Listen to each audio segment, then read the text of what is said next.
Wouldn't it be super awesome if you could shut off gravity for a second? Or wouldn't it be really cool if you could fly like Superman? Just kind of float. You just kind of like will yourself to fly and allow it to happen, and you fly. That would be so cool, right? And what if I told you you can actually do that? What if I told you that there's a whole technique, a system you can learn that will give you the magical power to let your head fly over the rest of your body like a kite and pull the rest of your spine like a string hanging from the kite that's flying through the air? That would be so awesome, right? And there is a technique like that. The problem is, it's bullshit. Don't pull on your shoulders. Allow your head to come back into its own small dance balance and simply allow your shoulder bridge to follow along, just like a kite tail follows a kite. Meet Ariel Weiss. She's an Alexander Technique teacher who actually teaches Alexander Technique to students in one of the hardest to get into music schools in the whole world, the Curtis Institute of Music. This place is known for taking all the best child prodigies, and they also have one of the most competitive opera programs to get into. And to get in, you obviously can't be a child prodigy because children can't sing opera. They just haven't matured yet and don't have the physical capability. But in either case, this is like the most prestigious place that you can go as a musician of any kind. She teaches Alexander Technique there. And I put out a sort of little request for anyone willing to defend the Alexander Technique, because I was getting ready to make a review of this technique that I studied intensively and explain why I think you should put your resources somewhere else. So Ariel got in touch with me, and she said that she was really interested in defending the technique as long as it was in good spirit. And I want to be clear now that we are still in good spirit. And Ariel, this invitation is still open for you to rebut what I'm saying here. And I will do that for you and give you a platform to do it without any kind of interruption. Are you ready to stop working hard at something that isn't working? Now, the statistics about posture are quite startling. According to Harvard Health Publishing, most of us are going to experience back pain at some point in our lives, and they recommend one surprisingly simple strategy to avoid it. Pay attention to our posture. And if you're using these strategies to try to fix your posture, you're not going to succeed. Harvard Health Publishing, eh? That sounds pretty authoritative. What happens if we Google Harvard Health Publishing and posture? Let's see what we find. So according to this article from Harvard Health Publishing called Why Good Posture Matters, good posture means chin parallel to the floor, shoulders even, roll your shoulders up, back, and down to help achieve this. Why do so many people insist they know where our shoulders belong? And by the way, your shoulders don't belong back or down. Neutral spine. No flexing or arching to overemphasize the curve in your lower back. I'm sure your mom meant well when she told you to sit up straight, or your teachers when they insisted you sit still, or your coach when they asked you to put your shoulders back and down. Arms at your sides, with elbows straight and even. Abdominal muscles braced. Give me your best mom sit up straight posture. And notice what happens. Has anyone else tightened themselves? Hips even. Knees even and pointing straight ahead. Body weight distributed evenly on both feet. And if you're using these strategies to try to fix your posture, you're not going to succeed. That would be correct. If you thought that these were the strategies for getting better posture, then you probably didn't finish reading the article. Because the article does give you strategies for achieving good posture. It says you can improve your posture with a few simple exercises, balance specific workouts, address posture and balance problems with exercises that build strength where it counts and stretches that loosen tight muscles. Quick posture checks in the mirror before and during balance exercises can also help you get the most from your regular workout. And increasing your core strength and flexibility can help you improve your posture noticeably in just a few weeks. When was the last time you saw a 4 or 5-year-old choose to sit still all day long? Not so much, because they instinctively know better. As children, most of us were probably quite free in our posture and balance, but what happened to that beautiful, free uprightness? I want you to remember this introduction that Ariel made for her talk, for her TED Talk, because this idea of telling you to remember being a child and having upright posture and free movement is really important. We didn't always have to work quite so hard to have good posture. My theory is that our postural decline started way back when we were young and sent to school, where they told us to sit still all day long. Except, when was the last time you saw a 4 or 5-year-old choose to sit still all day long? Not so much, because they instinctively know better, and so did you and I.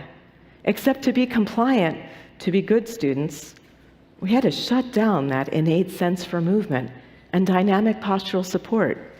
But here's the good news. That dynamic sense of postural support is still in us.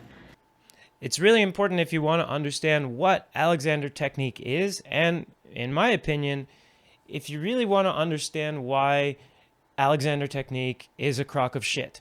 And if you're using these strategies to try to fix your posture, you're not going to succeed. So let's talk about this idea.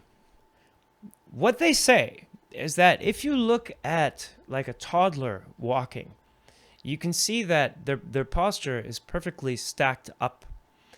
And Alexander technique people will tell you, see, look at how perfectly they move.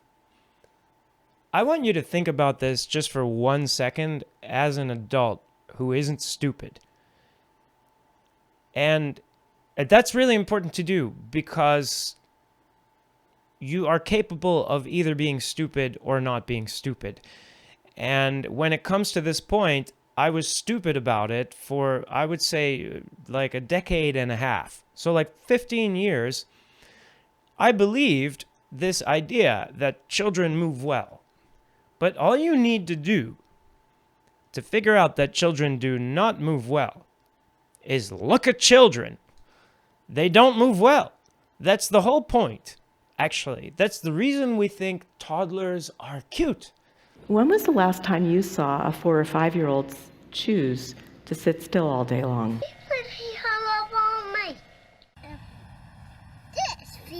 I'd rather have that one. And I have this. No, I'd rather have the one that hasn't been eaten. When was the last time you saw a young child or a toddler do anything reasonable or make decisions that have like any kind of thought going into them other than what do I want right now? That's like what they do. That we don't think of children as a good model for decision making. This is a corn butt. I love them. Like in the shower. And while we're on this subject, I want you to remember this. Children do not have an instinct for how to walk properly. You don't develop your gait. So your gait is how you walk. This developed during your lifetime as the result of learning. And this is factual information I'm giving you. The way you walk was not instinctual. It never was. And it's not instinctual now. The way you walk is the result of learning. And I want you to remember that, because time and again, Alexander Technique teachers will invite you to believe that skills are instinctual. And if you believe that, then okay, do your Alexander Technique. But just be ready. Just be ready is what I'm telling you, for disappointment. Because nothing that's a skill in my reality, nothing that's a skill is instinctual. You have to learn it and build it and work for it. So here you go. You go up, off your feet this way, because why would you want to press down into your feet? Your feet are going to hurt at the end of the day. You go up this way, and then you're going to have to balance on one leg to lift the other, Right. to put that thing. Okay, and now can you balance on your right leg and pick up your left? Yeah. All right. And then Yeah. like that. Yeah. Balancing on one leg is an essential skill for both ballet and modern dancers, except my balance was truly terrible. I desperately let go and immediately fall, over and over again. It was demoralizing. And it was that small dance that came alive for me as a young dancer and helped me solve a big problem. Okay, I mean, this, I can get into this. If you say that you solved a problem, and you can show me that you solved that problem, what argument do I have, right? Let's do an experiment. Please join me in standing if you're able. If you're comfortable doing so, please close your eyes. And just take a moment and notice what's moving. Do you notice the small movements happening? Can you sense those micro movements that your skull makes to balance at the top of your spine? Those little bits of movement happening along the long span of your spine. These are the micro movements of breathing. Was it surprising to you how much movement there was? In a dance form known as contact improvisation, we call that our small dance. And it was that small dance that came alive for me as a young dancer and helped me solve a big problem. So now she's made a claim, and hopefully she will show us that she has improved this balance problem in some way. And so what we should see now, if she decides to demonstrate, is better than average balance, right? I wasn't holding anymore, I was balancing. 1, 2, 3. I was floating. 4, 5, 6. I could have stayed there forever. It looks a lot to me. I mean, it's pretty obvious. It looks to me like the idea was to have good balance for the demonstration as soon as she talks about the problem being solved, and to count to 10 while standing on one leg, which isn't that hard. Like, it is. We're not talking high-level balance skills here. But she fails that. And you can see this moment where it registers on her face that she just failed her demonstration. Now, the reasonable thing to do, and reasonable but completely improbable, nobody does this, even though it's the reasonable thing to do, the reasonable thing to do is to say, that didn't work, and I'm not sure why. But that's not what Alexander Technique teachers do. And that brings us to the most important point I have in this discussion. And that's something called prog-lighting.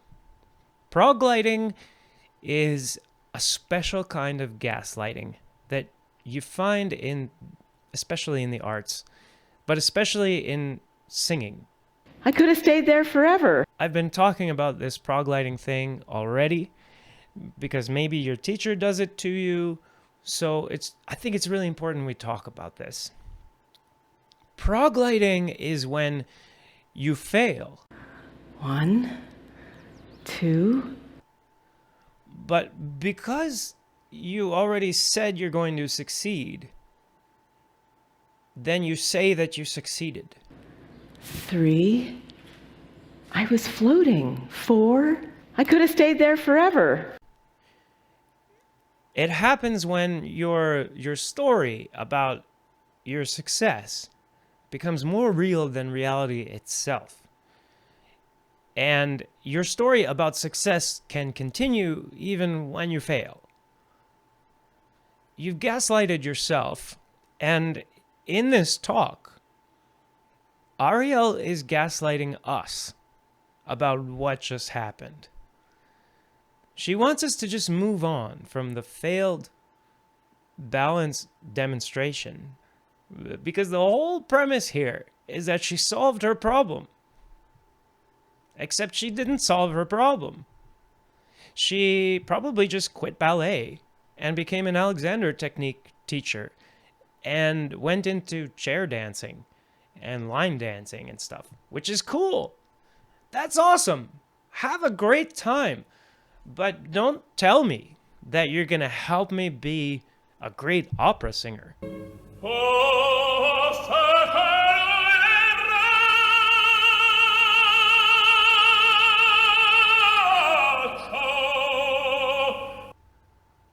Don't tell me that you're going to help me actually get the balance I need for ballet. Which, by the way, a lot of people are able to do just from ballet training. I don't know. Honestly, I don't know how you get good at balance. I'm not a balance expert.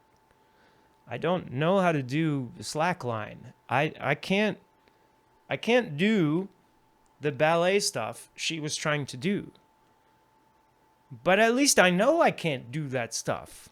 The harder I worked on it, the worse it got. I was so desperate, I remember resorting to finding the most elegant dancer in class and standing behind her at the bar every day and just wishing and hoping that somehow her beautiful balance skills would magically transfer onto me.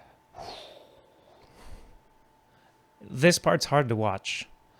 This part's hard to watch because it's almost like listening to myself talk about my own past.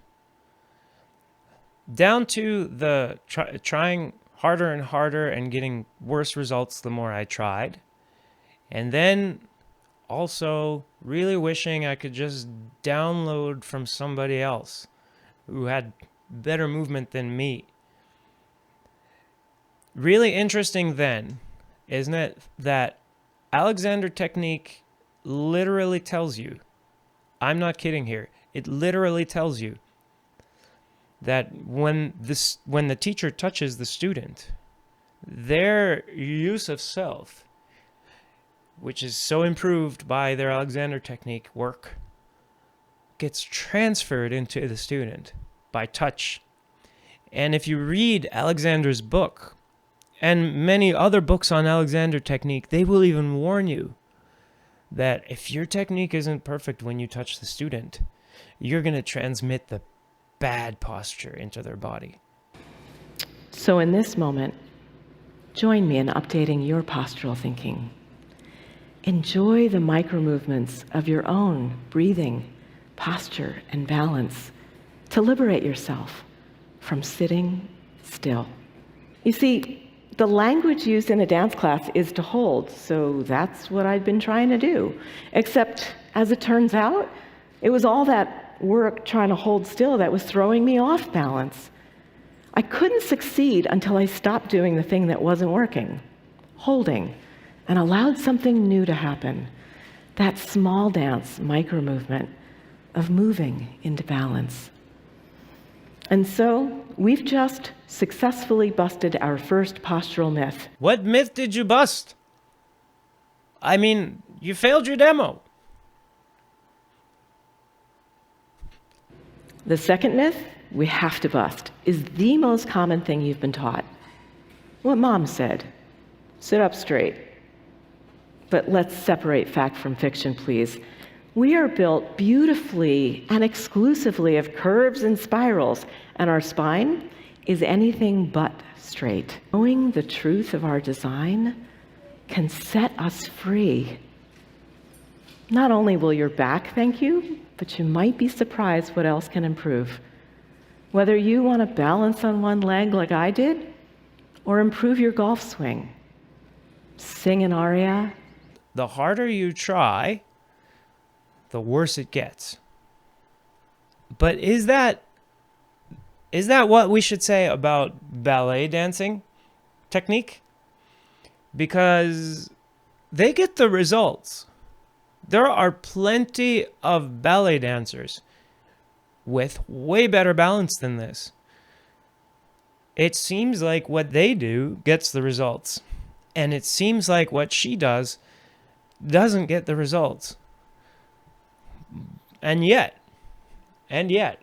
if you go online and you read about the benefits of Alexander technique, I could have stayed there forever. everyone's getting amazing results. They're using the same language as her, though. So I hope you're asking yourself, what do those results look like if I look at them? Our third and final postural myth about our most bullied body part, shoulders. Why do so many people insist they know where our shoulders belong? And by the way, your shoulders don't belong back or down. This one's really important to me. Why do people think they know where our shoulders go? Well, they looked into it. They came up with theories, they tested those theories, they failed, they came back with better theories, tested those, failed, came back with better theories. That's where the advice comes from, which you can find on Harvard Health Publishing's website in their articles. That same Harvard Health Publishing that Ariel was referring to will tell you that the shoulders back and down cue is one of the good ones. Why do they think that? Well, they tested it. It's been tested over and over again. Why does Ariel not think that the shoulders back and down cue works? Well, she has an anterior pelvic tilt, and she needs to have a more posterior pelvis position. And then when she brings her shoulders back and down, that's going to help her stack her thoracic spine on top of her lumbar spine. And then that's going to allow her to stack her cervical spine on top of her thoracic spine and give her that upright position she's been trying to get her whole life and has not succeeded in getting. It could also open the way for her to improve her balance skills. But she would have to start by saying, It mattered so much to me, and yet the harder I worked on it, the worse it got. If you're using these strategies to try to fix your posture, you're not going to succeed. When we truly appreciate and cooperate with the truth of our structure, everything gets to work better. Update your postural thinking. when you allow yourself to get prog-lighted by a teacher of Alexander technique or voice, because it's even more common in voice. When you allow that to happen, or when you see it happen and you don't say anything at all, you're part of the problem. You are normalizing this behavior. So what I want you to do, link this video and say, what's your answer? Can you show me? This guy, Mr. Opera, is saying, you say really nice things and you make it sound like you made a lot of progress. But do you really have that progress? And can you show it to me?